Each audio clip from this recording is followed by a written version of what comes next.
Welcome back to Yusuf Reacts, movie fans. Today we're diving into the thrilling world of the Lost World, Jurassic Park, Steven Spielberg's 1997 sequel to the iconic Jurassic Park. But does this action-packed adventure live up to the legacy of the original? Let's find out. The Lost World. Jurassic Park takes us back to the world of dinosaurs, but this time it's not the island we know from the first film. Instead, it's Isla Sorna, a remote island where dinosaurs have been left to live freely. Based on Michael Crichton's 1995 novel The Lost World, the movie brings back familiar faces like Ian Malcolm, played by Jeff Goldblum, along with a new cast of characters, including Sarah Harding, Julianne Moore, and Roland Tembo, Pete Postlethwaite. The plot kicks off with the discovery that dinosaurs are living on Isla Sorna, and a rescue mission is underway to protect the creatures from being exploited. Ian Malcolm is reluctantly drawn into this dangerous mission, where he must confront not just the prehistoric beasts, but the moral dilemmas surrounding human interference. As the team ventures deeper into the island, they face increasingly dangerous encounters with T-Rex, raptors, and more. The movie introduces a darker, more survival-focused tone, with a group of humans caught in a race against time to escape the island. But the real tension arises when greedy businessman Peter Ludlow, Arliss Howard, decides to bring the dinosaurs back to the mainland, causing a massive conflict. One of the key themes of The Lost World is humanity's relationship with nature. The film explores the ethical questions of exploiting and controlling life for profit. Is it right to bring the dinosaurs to civilization, where they could be displayed as mere attractions, or should they be left in their natural habitat? The contrast between the wonder and awe of the dinosaurs and the destructive potential of human greed is ever present. The movie also touches on survival, with its emphasis on man versus nature. The scenes with the dinosaurs are thrilling, but the true horror comes from the unpredictability of the creatures and the environment itself. Let's talk about the characters. Jeff Goldblum's Ian Malcolm, the witty and sarcastic chaos theorist, steals the show once again. His combination of humour and heart adds an intriguing dynamic to the film. Then there's Sarah Harding, a field biologist whose compassion for the dinosaurs provides a moral centre for the story. The tension between the characters, especially when they have different views on how to approach the dinosaurs, is one of the film's highlights. But the true wildcard is Roland Tembo, played by Pete Postlethwaite. A big game hunter, Roland adds a layer of complexity to the film's exploration of humanity's obsession with dominance over nature. And of course, the dinosaurs are the stars of the show. The Lost World introduces us to new creatures like the Stegosaurus and the incredibly menacing Tyrannosaurus Rex family that wreak havoc on the island. Spielberg's team pulled off some incredible practical effects alongside groundbreaking CGI that made these creatures feel even more real than before. The action sequences, like the T-Rex hunting the humans through the camp, are nerve-wracking and suspenseful. A research team is sent to the Jurassic Park site Bee Island to study the dinosaurs there, while an InGen team approaches with another agenda. A research team is sent to an island 87 miles away from the previous home of Jurassic Park to document and photograph the now liberated dinosaurs. However, InGen, the bioengineering company, has sent another larger team to the same island to catch, sedate, and transport some dinosaurs to San Diego, where they will be used in a new Jurassic Park location. But life always finds a way. Will both teams return to the mainland with successful findings, or will another tragedy occur? Isla Sorna, codenamed Site B by the InGen company, located in the vicinity of Isla Nublar, 87 miles to the southwest. A British couple are vacationing there on their private yacht and lose their daughter to dinosaurs when she ventures off alone into the beach.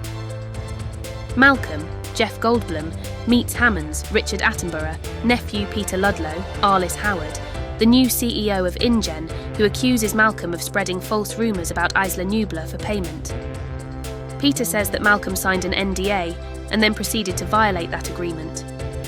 As such, his tenure at the university was rescinded, and his reputation was left in tatters for spreading unsubstantiated rumours about Isla Nublar. Hammond tells Malcolm that Site B was the breeding site for dinosaurs. Hammond calls Sorna the factory floor, while Nublar is referred to as the showroom. And after Hurricane Clarissa, the dinos were left free to roam. Hammond says that for 4 years, the dinosaurs have lived in a natural environment without human intervention, in their own social groups. The carnivores stay in the interiors of the island, so the team can stay on the outer rim and be safe. They should have died as the dinosaurs were bred with lysine deficiency, but somehow they had survived. Hammond wants Malcolm to lead a team to find how. Peter is opposed to the idea, and he wants to use Site B for profits to take InGen out of Chapter 11 bankruptcy. After the incident with the British couple, the board took control of InGen from Hammond. Hammond says that now only public support can stop the commercial exploitation of Sorna, but for that, he needs a complete photographic record of the animals in their natural habitat. Malcolm refuses Hammond's offer, but soon finds that his former girlfriend Sarah Harding, Julianne Moore, has already arrived, with the additional members to meet her in 3 days. Malcolm then plans to rescue Sarah from Site B. Malcolm meets Eddie Carr, Richard Schiff, who is prepping vehicles and equipment for the expedition, and Nick Van Owen, Vince Vaughn, video and photographic man. Malcolm's daughter Kelly, Vanessa Lee Chester, wants to come along on the expedition, but Malcolm explains she can't go. Due to Malcolm's insistence to leave ASAP, Eddie has to shave off 3 days from his departure timeline. As such, he is not able to test any of his equipment. Malcolm, Eddie and Nick transport 2 Mercedes SUVs and a modified RV to Costa Rica, and then head to Site B. Eddie, Malcolm and Nick locate Sarah using a homing beacon on her backpack. They find Kelly has secretly stowed herself on the trip. Sarah refuses to leave Sorna before completing her research. Sarah says that the herbivores are eating a lysine-rich diet to survive, while the carnivores eat the herbivores to get their dose of lysine. Sarah argues that there is a well-entrenched dogma around dinosaurs as vicious lizards. It is very hard to characterise them as nurturing parents. Sarah says that she can prove that T-Rex do not abandon their young, as is the current accepted norms of their behaviour.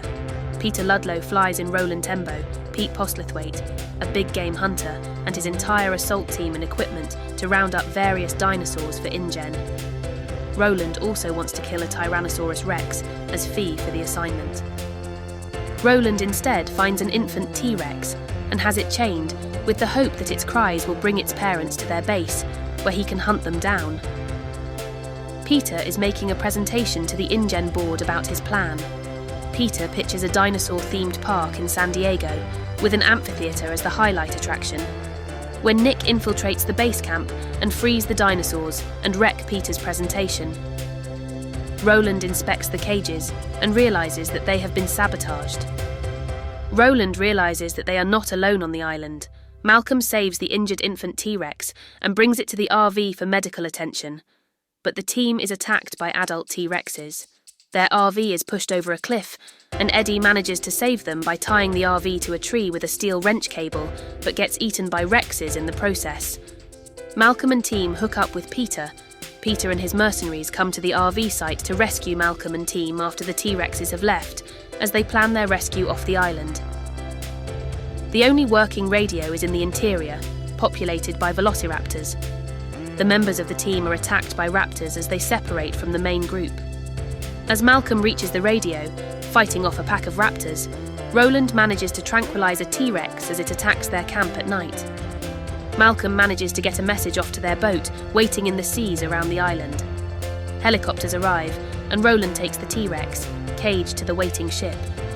The ship reaches San Diego, where Peter plans to put the captured Rex into a cage in a zoo. Only the Rex has escaped the ship, and is now loose in the city of San Diego. Malcolm finds that Peter also brought the infant T-Rex and kept in the in-construction zoo.